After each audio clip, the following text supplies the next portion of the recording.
पूर्व वीडियो के ही क्रम में यह वीडियो देखने योग्य है। पूर्व वीडियो में संप्रज्ञात योग और असंप्रज्ञात योग के विषय में कहा गया है। इसे विद्यार्थी पुनः देख ले। संप्रज्ञात का अर्थ सम अर्थात सम्यक, सम सम्यक।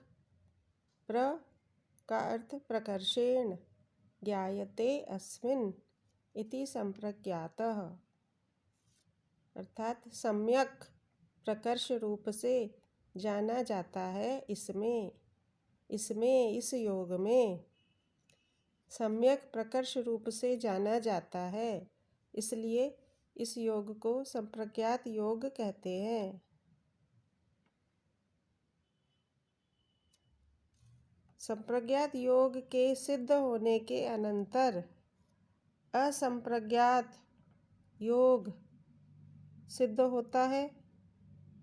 यानी पहले संप्रज्ञात योग सिद्ध किया जाता है, उसके अनंतर असंप्रज्ञात योग को सिद्ध किया जाता है।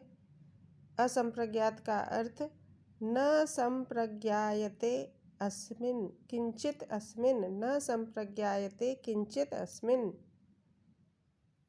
अस्मिन् अर्थात इसमें, किंचित कुछ भी, न संप्रज्ञायते नहीं जाना जाता है, इसलिए इस योग को असंप्रज्ञात योग कहते हैं। योग के विषय में पूर्व में कहा जा चुका है। योग का अर्थ चित्त की वृत्तियों का निरोध ही योग है। योग के दो प्रकार कहे गए, संप्रज्ञात योग और असंप्रज्ञात योग। दोनों ही योग हैं और योग का अर्थ कहा गया चित्त की वृत्तियों का निरोध ही योग है, अर्थात इन दोनों योगों में चित्त की वृत्तियों का निरोध रहता है। संप्रज्ञात योग में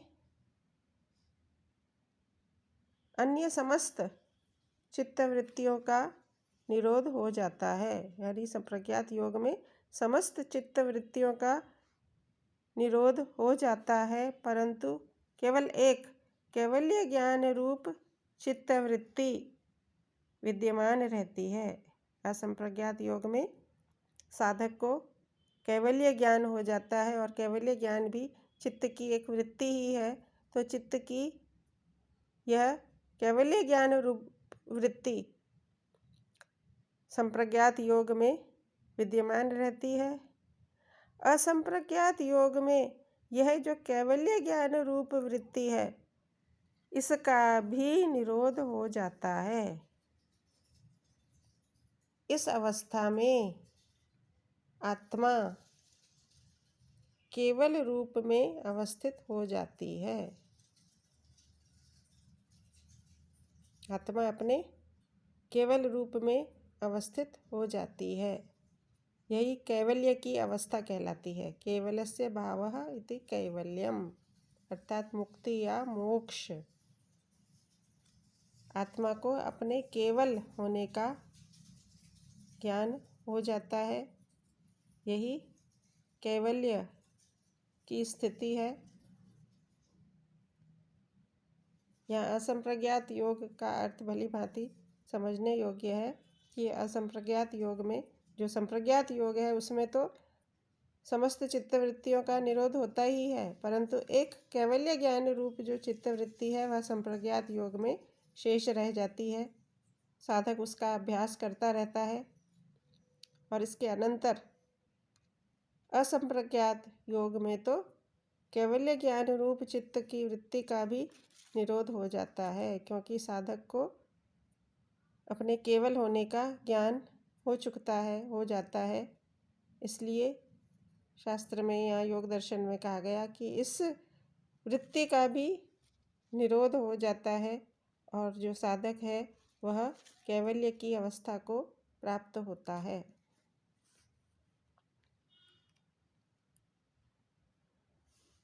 पूर्व के वीडियो में कहा जा चुका है कि चित्त की वृत्तियों का निरोध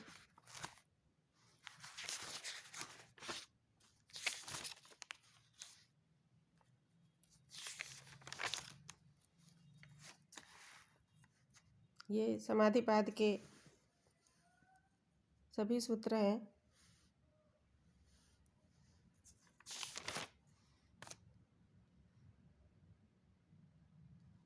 ये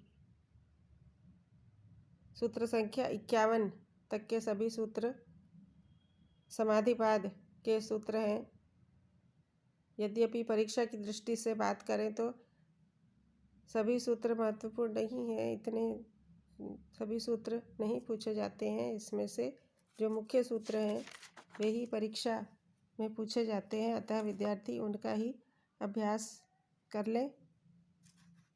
सूत्र संख्या 12 में कहा गया अभ्यास वैराग्याभ्याम तन्निरोधः। अभ्यास और वैराग्य से उनका निरोध होता है। उनका अर्थात चित्त की वृत्तियों का निरोध होता है। अभ्यास और वैराग्य चित्त वृत्ति के निरोध का उपाय है। यहाँ एक अन्य सूत्र में सूत्र संख्या 23 में कहा गया ईश्वर प्रणिधानात् वा, अर्थात ईश्वर प्रणिधान भी चित्त की वृत्तियों के निरोध का एक उपाय है।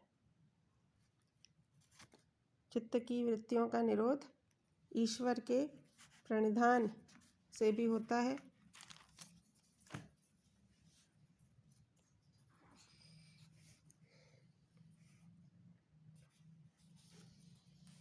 ईश्वर के प्रणिधान से भी निर्बीज समाधि की सिद्धि शीघ्र हो सकती है। यहाँ अगले सूत्र में ईश्वर के विषय में कहा गया ईश्वर, यहाँ योग दर्शन में ईश्वर किसे कहा गया है? क्लेश कर्म विपाकाशैरपरामृष्टः पुरुष विशेष ईश्वरः। क्लेश कर्म विपाकाशैरपरामृष्टः पुरुष विशेष ईश्वरः। क्लेश पूर्व में कहे जा चुके हैं, पंच क्लेश होते हैं अविद्या, अस्मिता, राग, द्वेष और अभिनिवेश। इन पंच क्लेशों से, कर्म फलों से और उनके आशय अर्थात संस्कारों से अपरामृष्ट जो संबंधित नहीं है वह पुरुष विशेष ईश्वर है। यहाँ इसकी व्याख्या में कहा गया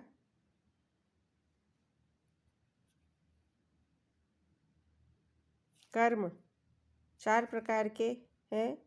पुण्य कर्म, पाप कर्म, पुण्य और पाप मिश्रित कर्म, और चौथे प्रकार के कर्म पुण्य और पाप से रहित कर्म। पुण्य कर्म, पाप कर्म, पाप पुण्य मिश्रित कर्म, पाप पुण्य से रहित कर्म। विपाक का अर्थ कर्म के फल को विपाक कहते हैं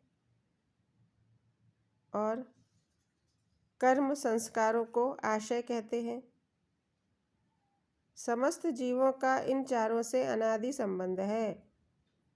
पंच क्लेशों से, क्लेश युक्त कर्मों से, विपाक अर्थात कर्मफल और उनके संस्कार, इन सबसे प्रत्येक जीव का अनादि संबंध होता है।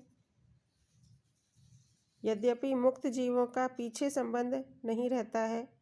जो जीव मुक्त हो गया है, मुक्त हो जाता है, वह इन पंच क्लेशों से, कर्मों से, उनके फलों से और संस्कारों से रहित हो जाता है।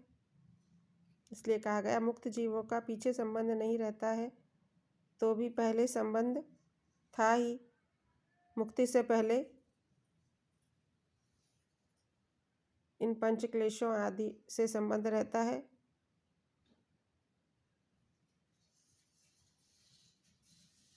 किंतु ईश्वर का कभी भी इनसे न संबंध था, न है और न होने वाला है।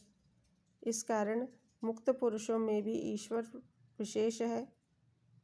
इसलिए सूत्र में कहा गया पुरुष विशेषः ईश्वरः। यहाँ एक सूत्र है जो महत्वपूर्ण है, तस्य वाचकः प्रणवः। तस्य अर्थात ईश्वरस्य वाचकः प्रणवः। ईश्वर का वाचक प्रणव अर्थात ओंकार है।